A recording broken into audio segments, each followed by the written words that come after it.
আসসালামু আলাইকুম ভিউয়ার্স, কেমন আছেন সবাই? প্রায় অনেক দিন ধরে ভিডিওর কন্টেন্ট ইউটিউব আপলোড হচ্ছে না, বিভিন্ন কারণে আপলোড দিতে পারতেছি না।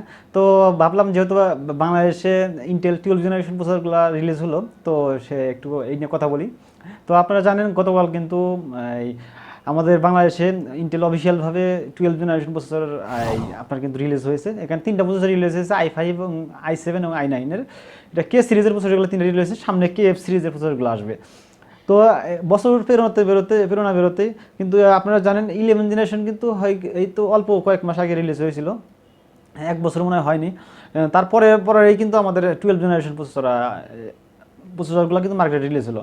তো 10 জেনারেশন পর থেকে কিন্তু ইন্টেল অনেকটাই আপডেট হয়েছে। আপনারা জানেন বর্তমান রাইজেন মার্কেটটা অনেক দখল করে ফেলেছে, এবং রাইজেনের সাথে কম্পেয়ার করতে গিয়েই আপনারা কিন্তু এখন ইন্টেলের 10 জেনারেশন থেকেই শুরু হয়েছে মোটামুটি আপডেটটা প্রসেসরগুলোতে। অনেকটাই আপনারা এখন বর্তমানে যে 12 জেনারেশন প্রসেসরটা রিলিজ হলো, এখানে অনেকটাই চমক রয়েছে এবং অনেকটাই আপডেট করে এনেছে মার্কেটে, এবং ইন্টেল দাবি করতেছে এটা বেস্ট মানে সব দিক দিয়ে বর্তমান উপযোগী এটা প্রসেসর, এবং অনেকটাই আপডেট এনেছে। তো 11 জেনারেশনও ছিল। তো আজকে কথা বলবো যে 11 জেনারেশন থেকে 12 জেনারেশনে কী কী আপডেটগুলো এসেছে এবং কেমন পারফরমেন্স পাবেন সেই অল্প একটু ধারণা দেওয়ার চেষ্টা করবো। আপনারা যদি আমার চ্যানেল নতুন হয়ে থাকেন অবশ্যই চ্যানেলটিকে সাবস্ক্রাইব করুন, আর অবশ্যই ভিডিওটি একটু লাইক দিবেন।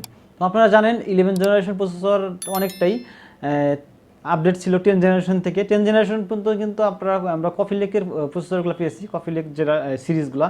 তো তারপর এই 11 জেনারেশনের রকেট লেক, এখন 12 জেনারেশনে কিন্তু আল্ডার লেক প্রসেসরের সিরিজগুলো আমরা পাচ্ছি আর কি।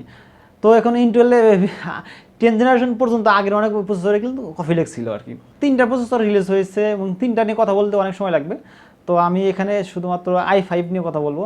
তো 11 জেনারেশন থেকে 12 জেনারেশনে অনেকটাই আপনার পরিবর্তন এসেছে, যেমন এখানে গিগাহার্টসটা আপনার একটু বেশি হয়েছে 11 জেনারেশন থেকে 12 জেনারেশনে।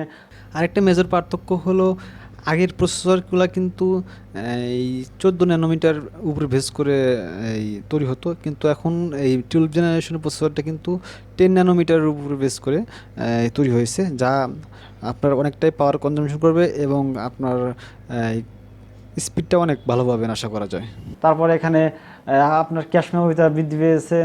তারপরে হচ্ছে এখানে আপনার কোর থ্রেডগুলো বেশি হয়েছে আগের তুলনায় 11 জেনারেশন থেকে। 10 জেনারেশন থেকে 11 জেনারেশনের একটু আপডেট, 11 জেনারেশন থেকে 12 জেনারেশনে মোটামুটি আরও কোর এবং থ্রেডের সংখ্যা বেশি হয়েছে। আর সে মেজর যেটা আপডেটগুলো যেমন 11 জেনারেশন থেকে, সেটা হচ্ছে আপনার 11 জেনারেশনে কিন্তু আপনার র্যাম কিন্তু 32 মেগাহার্টজ পর্যন্ত র্যাম সাপোর্ট করতো, কিন্তু DDR4-এর। কিন্তু আপনার বড় চমক হচ্ছে আপনার 12 জেনারেশন কিন্তু DDR5-এর র্যাম সাপোর্ট করবে, এবং যেটা 48 মেগাহার্টজ পর্যন্ত র্যামগুলো সাপোর্ট করবে। আরেকটা মেজর হচ্ছে এখানে 12 জেনারেশনে কিন্তু এখানে এই যে কোরগুলো পাচ্ছেন, এখানে আপনার ইফিসিয়েন্সি কোর আর পারফরমেন্স কোর হিসাবে ভাগ করে দিয়েছে ইন্টেল, যেটা আপনার পারফরমেন্সের দিক দিয়ে অনেক পাবেন। এখানে হয়তো যেমন i5-এর কথা বলতেছি, i5-এ 12600 কে সিরিজের প্রসেসর, এটা কিন্তু এই 10টা কোর রয়েছে এবং 16টা থ্রেড রয়েছে, এবং 10টা কোরের ভিতরে কিন্তু আপনার 6টি ইফিসিয়েন্সি কোর পাবেন এবং 4টি পারফরমেন্স কোর পাবেন এখানে। তো এতে কি হবে, আপনার মোটামুটি যখন আপনি টাস্কিংয়ে কাজ করবেন এবং বিভিন্ন হার্ড লেভেলে কাজ করবেন, তখন কোরগুলোকে পারফেক্টভাবে কাজ করার জন্য ইন্টেল কিন্তু এখানে কোরগুলোকে ভাগ করে দিয়েছে আর কি। তো এই যে মেজর পার্থক্যগুলো বলি, যেমন 11 জেনারেশন i5-এর ক্লক স্পিডটা পাই সেম টু সেম ওটা। তো এখানে আপনারা কিন্তু ক্লক স্পিড অতটা ডিফারেন্ট হয়নি, এটা আপনার i5-এর 12 জেনারেশনে এটা 3.70 গিগাহার্টজ আপ টু 4.90 গিগাহার্টজ মতো ক্লক স্পিড পাবেন।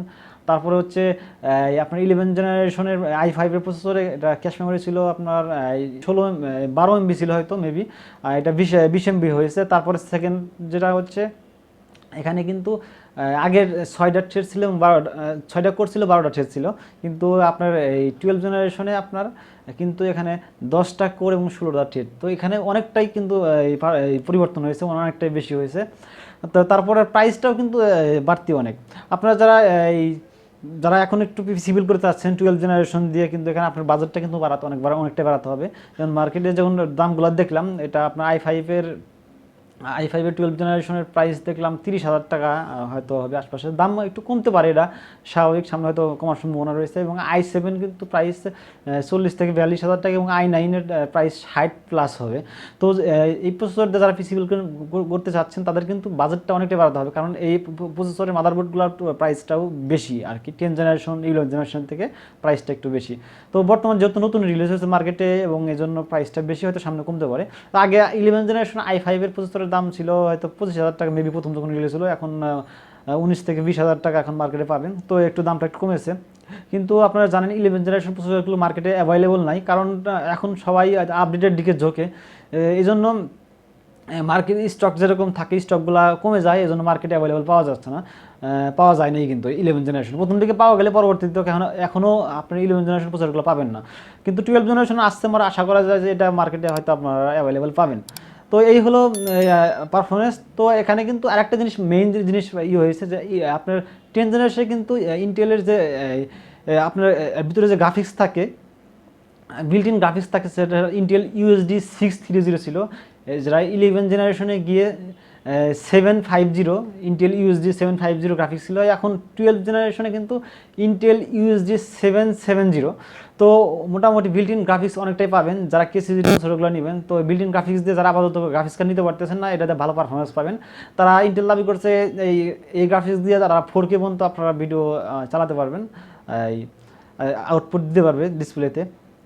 তো মেইন পারফরমেন্স কেমন হবে সেটা আপনার ইউজ না করলে হয়তো বোঝা যাবে না হয়তো, তবে আশা করা যায় যে এই গ্রাফিক্স যেহেতু বিল্ট ইন গ্রাফিক্স বেড়েছে, তো পারফরমেন্সটা অনেকটাই ভালো পাবেন। তো এখানে কোর বেশি রয়েছে এবং থ্রেড বেশি রয়েছে, এবং যেহেতু কোরগুলোকে ভাগ করে দিয়েছি এফিসিয়েন্সি পারফরমেন্স কোর হিসাবে, তারপরে এখানে আপনার এই ক্লক স্পিডটা ভালো পাবেন। তারপরে আপনারা যেহেতু এখানে সামনে আপনারা DDR5-এর র্যাম ইউজ করতে পারবেন, তো অনেকটাই স্পিড আপনার ভালো পাবেন।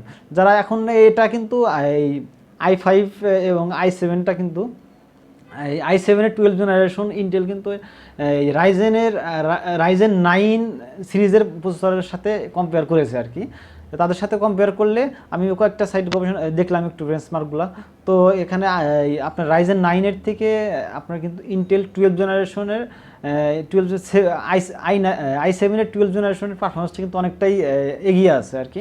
তো সেই হিসাবে আশা করা যায় যে এই রাইজেনের যেগুলো প্রসেসর 7 এবং 9 সিরিজের প্রসেসর, তো সেগুলোর থেকে পারফরমেন্সটা ভালো পাওয়া যাবে।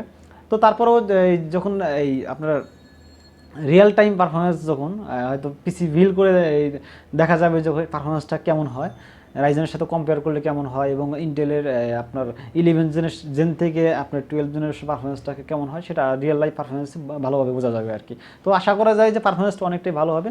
তো মার্কেটটা মোটামুটি এটা মার্কেটে চমক নিয়ে এসেছে ইন্টেল 12 জেনারেশন। তো যাদের বাজেট বেশি এবং বেশি বাজেট দিয়ে পিসি বিল্ড করতে চাচ্ছেন, তারা 12 জেনারেশনটা নিতে পারবেন। এটা 1700 সিরিজের সকেট সাপোর্ট করবে এটা মাদারবোর্ডের। আর DDR5-এর যেহেতু র্যাম ইউজ করা যাবে 48 মেগাহার্টজ পর্যন্ত, তো এখানে র্যামের স্পিডটা অনেকটাই ভালো পাবেন এটা। এখন যেহেতু কে সিরিজের প্রসেসরগুলো রিলিজ হয়েছে এবং সামনে KF সিরিজের প্রসেসর রিলিজ হবে, তখন আপনার কে সিরিজের থেকে KF সিরিজের প্রাইসটা আরেকটু কম হবে আর কি। এবং সামনে এখন যে প্রাইসটা মার্কেটে দেখতে পাচ্ছেন, সেটা সামনে আরও কমে যাওয়ার সম্ভাবনা রয়েছে আর কি। তো যারা একটু হাতে সময় আছে, তারা আর কিছুদিন ওয়েট করুন, এবং যাদের এখনই বিল করার প্রয়োজন তারা এখন নিতে পারেন। সামনে আবার হয়তো মার্কেট স্টক আউট হওয়ার সম্ভাবনা থাকতে পারে।